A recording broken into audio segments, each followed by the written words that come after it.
আজ বাড়ি থেকে বেরোতেই একটা সুন্দর বন্ধুর সঙ্গে দেখা হয়ে গেল।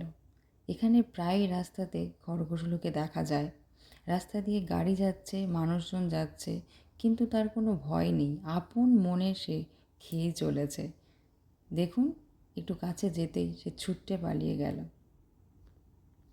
এখানকার মানুষজন প্রচুর কাঠ ব্যবহার করে বাড়ি তৈরিতে, ছোটোখাটো ব্রিজ, বাউন্ডারি, এমনকি লাইট পোস্টও তৈরিতে ব্যবহার করে থাকে। সিয়াটেলে তুলনামূলকভাবে সানি ডে খুবই কম দেখতে পাওয়া যায়।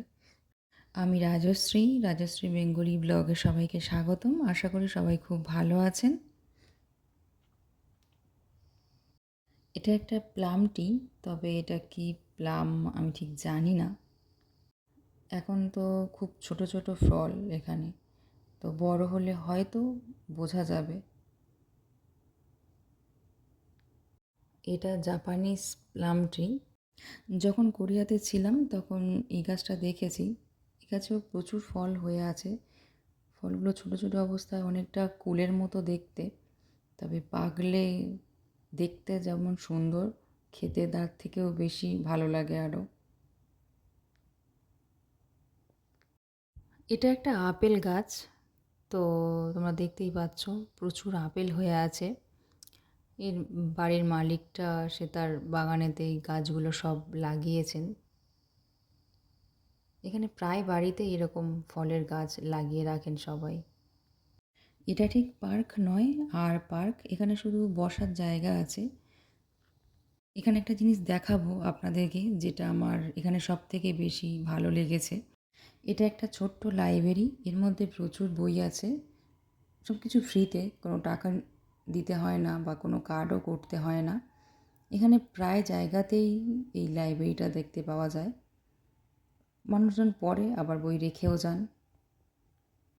আগের 2 দিন বৃষ্টি হয়েছে, তবে আজ আবহাওয়া খুবই ভালো। সূর্যের আলোতে ঠিক বোঝা যাচ্ছে না, কাছে গেলেই বুঝতে পার। এখানে এটা আমি যখন প্রথম দেখেছিলাম খুবই অবাক হয়েছিলাম, কারণ আমাদের ওখানে বালি, সিমেন্ট, কংক্রিট দিয়ে এই লাইট পোস্ট তৈরি হয়, কিন্তু এখানে কাঠের। আপনারা ভালো করে দেখলে বুঝতে পারবেন। গায়ে প্রচুর পিন মারা আছে, অবশ্য আমি এর কারণ ঠিক জানি না। এই রাস্তা দিয়েও প্রচুর গাড়ি যায়, কিন্তু এখানেও আপনারা দেখতে পারবেন লাইট পোস্টগুলো সবগুলো কাঠের, কিছু স্টিলের আছে, তবে তাতে শুধু লাইট লাগানো, কোনো ইলেকট্রিক তারের সঙ্গে যুক্ত নয়। এখনও পর্যন্ত আমি এখানে যতগুলো দেখেছি সব জায়গাতেই এরকমই কাঠেরই লাইট পোস্ট। এই দিকে গাড়ি যাচ্ছে, তো প্রচণ্ড আওয়াজ হচ্ছে, তো আমরা ভিতরের দিকে চলে এসেছি। এখানে একটা লাইব্রেরি আছে, তো ওনারা বই নিয়ে যেতে এসেছেন, বোধহয় ঠিকঠাক পাননি, তো চলে যাচ্ছেন। তো চলো আমরাও গিয়ে দেখি এখানে কি আছে। তো এখানে কিছু বই আছে আর কিছু ডকুমেন্টারি ডিভিডি রয়েছে। খুবই ভালো ব্যবস্থা করা আছে এখানে। একটু আগেও তোমরা কতগুলো বাড়ি দেখেছো। তো এখানকার বাড়িগুলো তো কাঠেরই তৈরি, খুব সুন্দরভাবে ডেকোরেট করে রাখেন এনারা। তো এখানে তো উনি খুব সুন্দর ফুল গাছ লাগিয়ে রেখেছেন বাড়ির সামনে। এই বাড়িটাতে যেমন উনি কোনো ফুল গাছ লাগাননি, তবে এই যে জিনিসগুলো লাগিয়ে রেখেছেন এর মধ্যে লাইট লাগানো রয়েছে। রাত সন্ধ্যা হলেই খুব সুন্দর আলো জ্বলবে। এখানে কিছু বাড়িতে আর্টিফিশিয়াল ফ্লাওয়ার দিয়ে সাজিয়ে রাখে, আবার কিছু বাড়িতে পাথরের মূর্তিও বসানো থাকে বাইরে। চারিদিকে যে বাউন্ডারি দিয়ে ঘিরে রেখেছেন, তো সেগুলো সব কাঠেরই। এখানে কিছু বাঁশ গাছ লাগিয়ে রেখেছেন উনি বাড়ির মধ্যে, বেশ সুন্দর, তবে গাছগুলো অনেকটা আঁখের মতো দেখতে।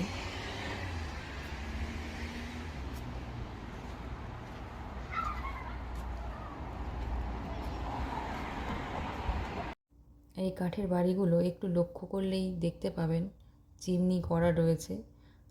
আমরা যেমন মুভিতে দেখেছি বাড়ির মধ্যে ফায়ার প্লেস থাকে, এই বাড়িগুলোর ভিতরে তেমনই ফায়ার প্লেস আছে, তবে অ্যাপার্টমেন্টগুলিতে থাকে না, এইসব বাড়িগুলিতেই থাকে। এই বাড়িতে খুব সুন্দর, প্রায় সব বাড়িতেই রয়েছে এইগুলোর।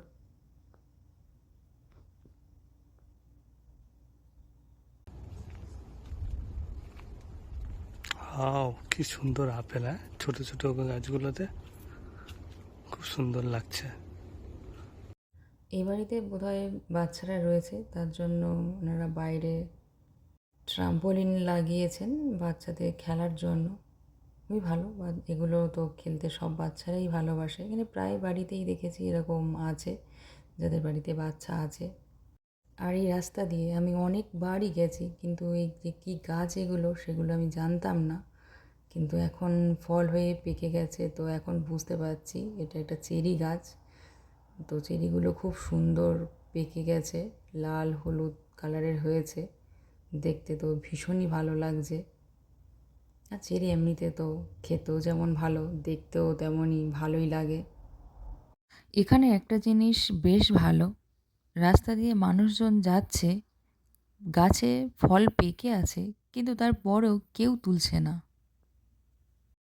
পাশেই একটা আপেল গাছ আছে, তো গাছটাতে প্রচুর আপেল হয়েছে, তবে সব ছোট ছোট এখন। কিছুদিন আগেই তো সবে ফুল হয়েছিল, এখন সব ফল হয়েছে। এটা কী ফলের গাছ আমি জানি না, তবে এই গাছের ফলটা খুবই সুন্দর দেখতে। গাছের পাতা আর ফলের রঙটা তো একই রকম, তবে দূর থেকে দেখলে ফলটা একদম বোঝাই যায় না। আর এই বাড়িতে বাস্কেটবল খেলার ব্যবস্থা রয়েছে, আবার রাস্তাতেও থাকে। দেখতেই পাচ্ছ অনেক জায়গাতেই এরকমই আছে, খেলার জন্য সবাই খেলে এরকম। এই কাঠের বাড়িগুলো দেখলে তুমি প্রায় বুঝতে পারবে যে বাড়ির উপরে কোনো ছাদ নেই, সব বাড়ির উপরে কভার করা। আবার এই বাড়িগুলো কিন্তু সব একই মাত্রাতে, কেউ উঁচু না নিচুও না, সব একই সমানে রয়েছে, দেখতে খুবই সুন্দর লাগে, সারিবদ্ধভাবে আছে। আজকের এই পর্যন্ত। সবাই ভালো থাকবেন, সুস্থ থাকবেন। আশা করি আপনাদের ভালো লেগেছে। কেমন লাগলো আমাকে জানাবেন। Bye bye.